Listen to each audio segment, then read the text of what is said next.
Open your banking app right now and look at the PIE chart. There it is. Groceries in one color, transport in another. A wedge called shopping that is doing an enormous amount of work covering for you, and a slice labeled other that is somehow the second biggest thing in your month. Now be honest about what that chart has ever done for you. It arrives after the fact. Every purchase in it has already happened, the money is already gone, and the chart is a report on a month you can no longer influence.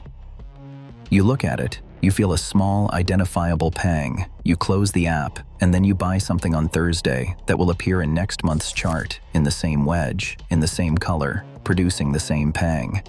That loop has run for years, and it has changed nothing, and you have quietly concluded from this that you are bad with money. You are not. The loop is badly built. It puts the information at the only point in the process where it cannot possibly be used. In 1904, a Japanese journalist published a household ledger that put the information somewhere else entirely, and it is still in print, and people still fill it in by hand, on paper, with a pen. No app, no sync, no categories generated for you, no subscription. And the slowness is not a charming period detail that survived by accident. The slowness is the mechanism. That is what this whole video is about. Her name was Hani Motoko. She was Japan's first female newspaper reporter, and she founded a magazine for women, and she designed this thing for readers who were running entire household economies with no financial training and, at that point in Japanese law, very little standing to hold much of anything in their own name. The tool had to work for someone with no expertise, no software, and no margin for error. That is a fairly demanding brief, and what came out of it is one of the most durable pieces of personal finance design anybody has ever produced. It is called Kakeibo, which just means household ledger, and it is 4 questions, 4 categories, and 1 weekly ritual. I want to spend one more moment on who it was built for, because it explains the shape of it. It was not built for someone optimizing a portfolio. It was built for someone with a fixed and modest amount of money arriving on a fixed day, who had to make that amount cover a household until the next fixed day, and for whom running out was not an inconvenience, but a genuine emergency. Every design decision follows from that. No projections, no compound interest, no investment section, nothing about your future net worth. Just this: here is what arrived, here is what must survive, here is what is left, and here is where it went. Which, if you think about how most people's finances actually work, is a far more honest description of the problem than anything a modern app opens with. Your banking app wants to show you a graph of your net worth trending upward. Your actual daily question is whether there is enough left this week, and those are not the same question, and the second one is the one that decides your life. My teacher's wife kept one. I did not know that for over a year. It lived in a kitchen drawer with the receipts, and it was not spoken about, in the way that people do not generally announce that they brush their teeth. I am going to take you through all of it, in order, so that you could start on Sunday with a notebook from any shop. Then I am going to deal with the number in the title, because that number is repeated absolutely everywhere, and almost nobody says where it comes from, and you deserve better than that from me. Stay to the end for that part. It is the least comfortable thing in this video, and it is the reason I made it. The first thing. 4 questions asked before the month, in ink. At the start of a month, you sit down and you write out 4 answers. How much money do I actually have coming in this month? How much do I want to save? How much am I going to spend? And what am I going to do differently from last month? That is it. 4 lines, written by hand, before a single yen has moved. Look at what has happened there. You have made a decision about the month before the month has had a chance to make it for you. The saving figure is written down before the spending figure, which means the saving is not what happens to be left at the end. It is a fixed obligation, and the spending has to fit around it. That single ordering is doing more work than most budgeting software does in its entirety. Almost every app in existence tracks what you spent and then reports what survived. The ledger commits the survivor first, and you write it in ink, in a book, in your own handwriting, which matters for reasons I will come back to. The second thing. 4 categories, and none of them are the ones your bank uses. Your bank sorts your spending by merchant type because that is the only thing it knows. A card transaction at a supermarket goes in groceries. That is not analysis. That is data entry. The Kakeibo sorts by something the bank cannot see, which is what the purchase was for. Survival is the things you would still buy if life were reduced to keeping the household running. Rent, food that is food, transport to work, medicine. Optional is the things that are genuinely enjoyable and genuinely not necessary. Eating out. The nice version of something you already own a working version of. Culture is books, courses, museums, music, tickets, the things that make you a slightly different person afterwards. And unexpected is the ones that arrive uninvited. The tire, the vet, the wedding. Now here is the reason this cuts so much deeper than a merchant type sort. One trip to the supermarket splits across 3 of those categories. The rice and the vegetables are survival. The bottle of wine is optional. The magazine is culture. Your bank calls all of it groceries and hands you a number that cannot tell you anything because it has averaged together 3 completely different decisions. The first month I did this properly, my survival number was much lower than I expected, and my optional number was roughly double what I would have sworn to under oath. Nothing in my banking app had ever shown me that, because nothing in my banking app knew the difference between food and a treat. And I want to defend the culture column specifically because it is the one people delete when they adapt this for themselves, and deleting it is a mistake. The obvious objection is that culture is just optional with better manners. A concert is entertainment. A book is a purchase. Why give it its own column and let yourself feel virtuous about it? Here is why. If you only have needs and wants, then every non-essential purchase sits in the same bucket and carries the same faint sense of transgression, and the predictable result is that people cut the cheap enriching things first: the book, the class, the ticket, because they are visible and easy to cut, while the expensive habitual ones survive because they are habitual and do not feel like decisions. Giving culture a protected column stops that. It says out loud that this money is supposed to be spent, and it changes the question from whether to spend it to what to spend it on. A month where the optional column is high and the culture column is empty tells you something quite sharp about how you have been living, and no bank statement in the world will ever surface it, because the bank cannot see the difference between a bar tab and a course fee. Both are card transactions on a Friday. The third thing, it has to be by hand, and that is not sentimentality. This is the part people resist hardest, and I resisted it too, and I want to give you the actual argument rather than a vague appeal to mindfulness. Writing a purchase down by hand takes maybe 15 seconds. 15 seconds is not a meaningful amount of time in your day, but it is an enormous amount of friction at the moment of purchase, because friction at that moment is not measured in seconds. It is measured in whether a second thought gets a chance to happen at all. A tap of a card is designed to complete before deliberation. That is not an accident, and it is not a conspiracy either. It is simply what payment systems are optimized for, and they are extremely good at it. Knowing that you will have to write it down puts something on the other side of the scale. Not guilt, and not a rule. Just a small known consequence, arriving before the money moves, rather than 3 weeks later, in a pie chart. And there is a second effect that is easier to overlook. When you write by hand, you are the one doing the categorizing. You have to decide, in the moment, whether this was survival or optional. Software takes that decision away from you and performs it invisibly, and the decision was the entire value. There is a third effect, and it is the one that took me longest to notice. Handwriting is slow enough that you cannot do it while doing something else. You have to stop, you put the bag down, you take the pen out, you find the line. For those 15 seconds, the purchase is the only thing happening. Compare what actually occurs when an app categorizes a transaction for you. You are on a train. A notification appears. You glance at it, you register a number, and it is gone. That has all the appearance of awareness and almost none of the substance, because nothing about it required you to stop, and nothing that does not require you to stop will change what you do next time. This is also, incidentally, Why the tracking apps that gamify everything tend to work brilliantly for 2 weeks.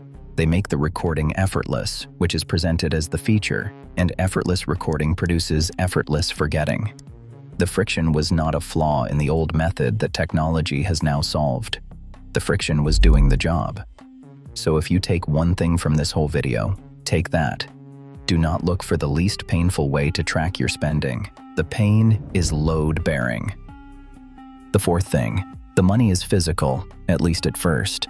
Traditionally, this ran on cash in envelopes, one envelope per category, filled at the start of the month, and when an envelope was empty, that category was finished until next month. I know how that sounds in a world where you can pay for a coffee with a watch. But I would ask you to notice what the envelope does that no digital tool has ever quite managed. It makes the limit visible without you having to check anything. You do not consult a balance. You open a paper envelope and you can see physically in your hand how much of your month is left. There is no interpretation step and no willpower step. The information is the object.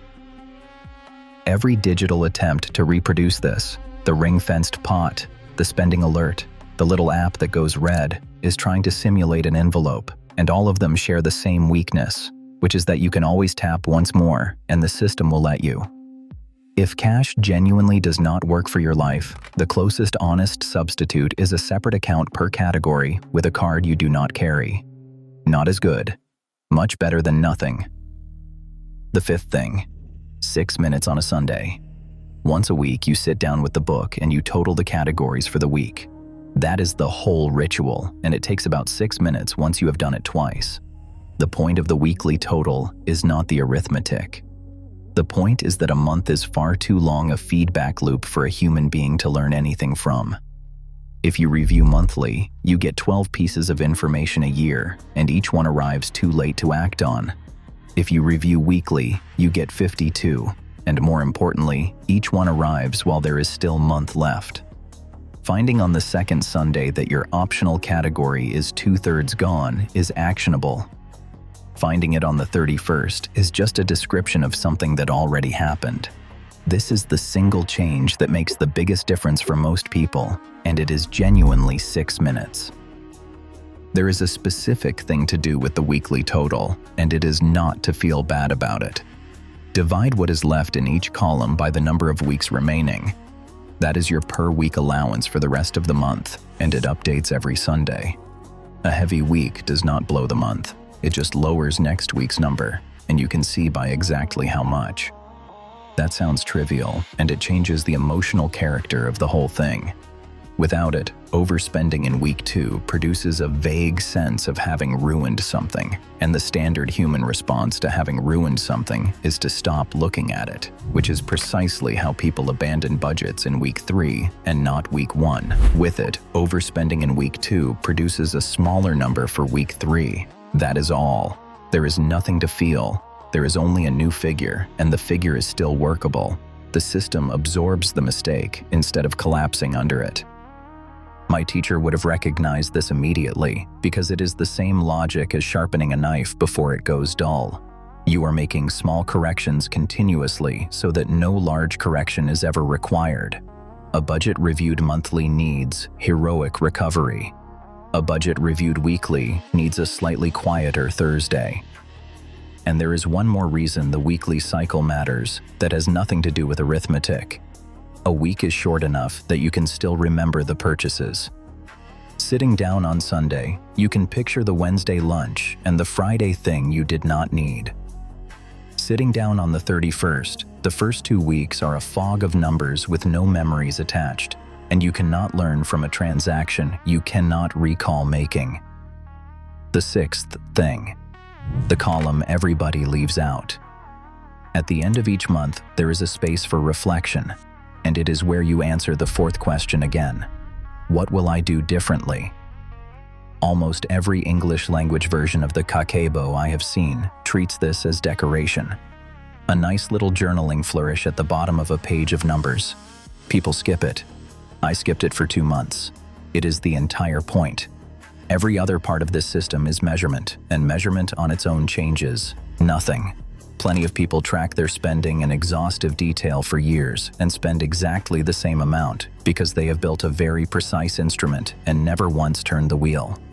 The reflection column is the wheel. One sentence, written by hand, naming one thing you are going to change next month. Not a resolution and not a system. One thing. Mine, the third month, was that I was buying lunch because I had not decided what to do about lunch, and the decision cost more than the food. That is not a profound insight. It is worth several $100s a year. And notice the shape of that sentence, because the good reflections almost always have it. It does not say I spend too much on lunch. It names the mechanism, that an undecided question was being answered every day by the most expensive available option. That distinction is the difference between a reflection that works and one that does not. I spend too much on lunch is a verdict, and verdicts produce guilt, and guilt produces nothing. An undecided question is being answered by default is a description of a machine, and machines can be adjusted. So when you write your one sentence, try to make it about a mechanism rather than a quantity. Not I spent too much on transport, but I never check the time before I leave, so I take a cab. Not I overspent on food, but I shop when I am hungry and after work. Those are things you can act on this week without any willpower at all, because you are changing a condition rather than fighting a habit. It also stops the whole exercise turning into a monthly session of telling yourself off, which is a real risk with any tracking method, and the reason a lot of people are relieved when they finally stop. Now, the number in the title. I said I would deal with this, and I am going to, because if you go looking for Kakeibo, you will find the claim that it cuts spending by around 35% repeated on more or less every page, usually with no source attached. Here is what is actually true. That figure comes from popular coverage of the method, books, magazine articles, and the wave of English language pieces that followed. It gets passed from one article to the next, and each repetition makes it look more established than it is. As far as I have been able to establish, it does not trace back to a controlled study comparing households that used a Kakeibo against households that did not. So treat it as marketing that acquired the appearance of a finding, because that is what it is. What is genuinely supported is narrower and, I think, more useful. Recording what you spend does reduce what you spend. That effect is well established, and it is not controversial. Committing a savings figure before the spending period rather than after does raise how much people actually save. Reviewing on a short cycle beats reviewing on a long one. Making a limit physically visible beats making it checkable. Those four things are all real, and this notebook happens to combine all four, which is a good enough reason to use it without needing a percentage attached. What I can tell you with confidence is what it did in the household I lived in, and then in mine, which is that the first month is a shock, the second month is uncomfortable, and by the third month, the number that is moved is not the survival column. It is optional, and it moves without any feeling of deprivation at all, because most of it turned out to be purchases nobody had actually decided to make. I would rather give you that than a statistic I cannot stand behind. While I am being honest, let me tell you the 3 ways this fails, because every video about a method like this pretends there are none. The first is that you will miss days. You will get home late. You will not write it down, and by Thursday, there are 4 days missing, and the page looks like a failure. Almost everybody quits here. The fix is that a gap is not a failure of the system, it is a gap. Write what you remember, mark the gap, and carry on. A ledger with holes in it still works. A ledger in a drawer does not. The second is that people try to make the first month accurate. It will not be accurate. The first month is not a measurement, it is a calibration. You are finding out what your categories actually mean and where the boundaries sit. Judging your finances on month 1 is like weighing yourself on a scale you have not zeroed. The third is the one that catches the organized people. They build an elaborate version. Color coding, subcategories, a spreadsheet that mirrors the book, a whole architecture, and the architecture becomes the hobby, and the hobby replaces the change. If you find yourself designing the system rather than using it, you have quietly switched activities. 4 columns. one book, one pen. If you are enjoying the stationery more than you are dreading the totals, something has gone wrong. So, how to start this weekend? Buy nothing. A notebook you already own is fine, and a ruled one is better than a grid one, and there is no template you need to print.